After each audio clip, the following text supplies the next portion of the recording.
I just found out my boyfriend of 7 years never actually planned on marrying me because I'm an immigrant, and now I can't believe I wasted all this time on someone who saw me as nothing more than a visa scam. I, 29F, moved to the US 7 years ago as a grad school student from Indonesia. I met my boyfriend, 30M, a few months after I moved, and we've been together ever since. My boyfriend is a US citizen. After I graduated, we had a serious discussion about where our relationship was headed. I made it very clear that I wanted to eventually get married and have children. My boyfriend echoed the sentiments. I remember asking him if he saw that happening with me because I didn't want to be in a relationship with no future. He told me he loved me, and that we were definitely headed in that direction. As of last week, we've been dating for 7 years. We've occasionally talked about marriage, but we were both busy with our respective careers, so the timing didn't seem quite right. However, recently my company announced that there's a chance that my department's work will be outsourced. I'm on an H-1B visa, temporary worker, so this means that I need to start looking for a job as soon as possible if I want to continue staying in the US. Last week during our anniversary I brought this up. I asked him if he thought it was the right time to think about getting married, as that will also help with sorting out my visa issues. He looked like he was about to vomit. After much prodding, he confessed that he wasn't planning on us getting married before I was able to get a green card, permanent resident, in the US. I was incredibly confused because he'd never mentioned this before. His reason was that he didn't want to be used as a visa mule, his words, not mine, by me, and that he wanted to make sure that I married him because I loved him and not because it was a ticket to getting to stay in the US, which can only happen when I get a green card. It took me a while to process what he said, and I asked him if he'd be okay to move to Indonesia with me, which he wasn't. As you can imagine, I didn't react well and ended up leaving because I couldn't deal with what just happened. I am still in disbelief. I started dating him because he was the kindest, most thoughtful and generous man I'd met. I now feel like I wasted 7 years. While the visa issues are certainly a problem, I did not date him with the intention of making him my safety net. I cannot believe that even after nearly a decade together, he doesn't know what kind of person I am. I feel like this relationship is possibly over and it hurts. It hurts so much. Update, 10 days later. A few days back I made a post about how my boyfriend of 7 years didn't want to marry me because I was an immigrant on an H-1B, and he didn't want to be a visa mule. I got a lot of wonderful comments and DMs, a few trolls too, but that's expected from Reddit, haha. Because the thread got locked and the post was subsequently removed, because I have a low karma account, I was unable to respond to anyone. I'm posting this update to do that, plus add in some more things that have transpired since. First I want to address some of the stuff in the comments. I've been on an H-1B visa for a bit more than 2 years now. I was on STEM OPT for about 3 years after grad school. I had terrible luck with the H-1B lottery and I got one in the last round I was eligible to apply in. Secondly, getting PR in the US is not easy. I know people who've been here for 15 plus years who are still waiting for their PR. And for those of you who DM me calling me a gold digger, you guys made me LOL. I am aware of the legalities around sponsoring a spouse for a PR, including the financial aspect. It shouldn't have been a problem for the following reasons. 1. I'm a STEM major who recently shifted into management. I work for a large company and I do quite well for myself. My boyfriend is a teacher and our incomes are not comparable. He earns around $60,000. I earn close to $300,000. 2. We've been living together for about 6 years. We have a shared account to pay for expenses like rent and utilities that we both deposit a percentage of our salary into. The rest of our money goes into our own private accounts and we don't manage each other's money. 3. Because I'm pretty frugal, I've saved up quite a bit of money in the form of savings and investments. If my boyfriend was worried about the legality of sponsoring me financially for over 10 years, I would have happily discussed moving the money around. I was even considering buying a house, so we could have made that a joint ownership thing. The point is, we could have figured it out. I haven't relied on him financially ever, and I didn't intend on doing that in the future. I might not have considered everything, but you have to note that I thought about the marriage for visa thing very recently, only when the threat of possibly having to leave loomed over me. This isn't something I'd thought about in detail at all. Regarding my situation back home in Indonesia, I come from a very religious and conservative family and had a horrible childhood. My family doesn't support my career choices. I cut contact with my family when I moved to the US, so they are not in the picture at all. Also, I was on great terms with boyfriend's family, they loved me. Now, for the actual update, he is now my ex-boyfriend. I took a few days to collect myself and then reached out to him wanting to talk. He agreed. It turns out that he has been insecure about earning less than I did for a while. Apparently, his friends have been poking fun at our relationship, calling me the sugar mommy because I take care of most of the expenses. He never told me this until now. He apparently didn't feel like an equal because our pay differs so much and started feeling that I was only with him as a quick way to get a PR here. I was speechless. I couldn't believe that his friends gaslighted him into doubting our relationship. I reminded him how he had supported me when I was in grad school, like getting me groceries when I had little money to spare, allowing me to stay with him rent-free in my last year of grad school to help me minimize expenses so I didn't have to take out a loan, letting me use his car when I was attending interviews.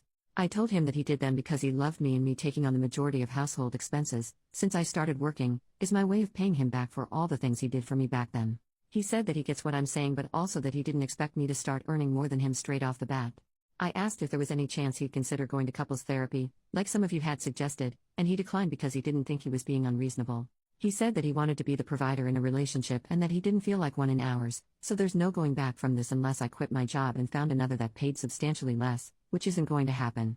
Well, long story short, we broke up. His family is in disbelief, they were hoping that he would propose soon.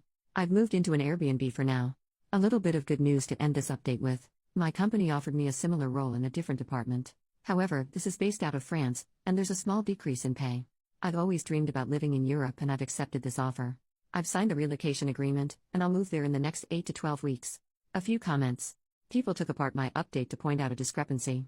I first said, I haven't relied on him financially ever, and later, I reminded him how he had supported me when I was in grad school, like getting me groceries when I had little money to spare, allowing me to stay with him rent-free in my last year of grad school to help me minimize expenses so I didn't have to take out a loan, letting me use his car when I was attending interviews. I'm sorry for wording my feelings poorly. I never asked or expected my ex to help me buy groceries, or house me.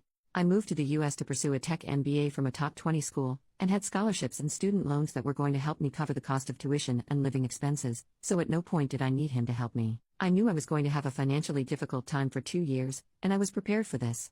My ex, however, did not like that I was eating cold sandwiches and instant ramen most of the time and would bring me some groceries, vegetables, frozen food, and the like, because he wanted to make sure I was eating well. He was also the one who proposed the idea of me moving in with him, because he wanted us to live together, and also thought it would lower my stress levels. He was an extremely kind, considerate, and generous man, and it was one of the reasons I fell in love with him.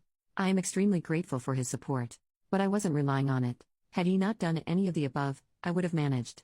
Second update, 1 year and 3 months later, I'm back with an update after about a year of moving to France. My previous posts are on my profile if you guys want to check them out. I absolutely love it here. The language barrier is very real, but I'm taking classes, and the people around me have been incredibly helpful. I've spent the last year experiencing all the good things Europe offers. I've visited multiple cities in France, Netherlands, Belgium, Spain, Portugal, Switzerland, Denmark, Germany, and Luxembourg. I cannot believe how gorgeous all of these places are, and the more time I spend here, the more I think about how fortunate I am to be able to experience this. I'm soon traveling to Italy, and I'm excited about everything. My work-life balance is also incredible. I was frequently putting in 10 to 12-hour work days in the US, and I can count on one hand the number of times I've had to work more than 8 hours a day here. I love the emphasis on personal time, and I cannot fathom going back to the way it was before. I haven't had the courage to get back into dating yet. My experience with the ex has left a really bad taste in my mouth. Even though immigration here is a lot easier than in the US and is not really one of my worries, the thought of things falling apart after putting in a significant amount of time and effort scares me.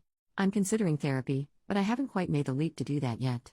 My ex reached out to me a few months after I moved. He faced a lot of backlash from his family after we broke up, and he wanted to discuss reconciliation because he realized the error of his ways. I told him exactly how he made me feel, and that I could no longer trust him. I had decided to move on, and advised him to do the same. He's had to downgrade his lifestyle as he could no longer afford to live the same way we did, and I could tell that it made him unhappy. Not going to lie, I did feel a pang of guilt and sadness after our conversation. But it is what it is. I got a bunch of DMs asking me about what I do. I have an undergrad in comp science, and after a year of working, I decided to pursue an MBA. I was fortunate enough to get into one of the top 20B schools with a scholarship that reduced my tuition by about 30%. I got into tech consulting initially and then switched to product management after a couple of years. Final update, 1 year and 7 months later. Hi everyone. It's been 3 years since my original post. I now live in the Netherlands. Switched over to another company last year. It's cold and wet most of the year, but this summer was glorious, and at times, hot enough to remind me of home. I went through therapy, for a few months. I must admit that I was not fully committed to it. But talking and venting helps a lot. That, and distance, and time, has definitely helped me heal. It's a bit hard making friends in Netherlands. Most people seem to want to stick to their existing social circles. I have made a few friends through the expat community, but these friendships need more time and effort to become something worthwhile. I'm trying to date now.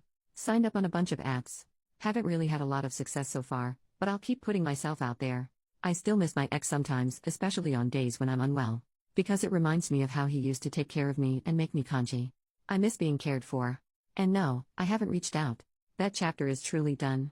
But I got a cat. She's a very loud girl. Here's a photo of her. Life is kinda good, I guess. I need more friends. Signing off.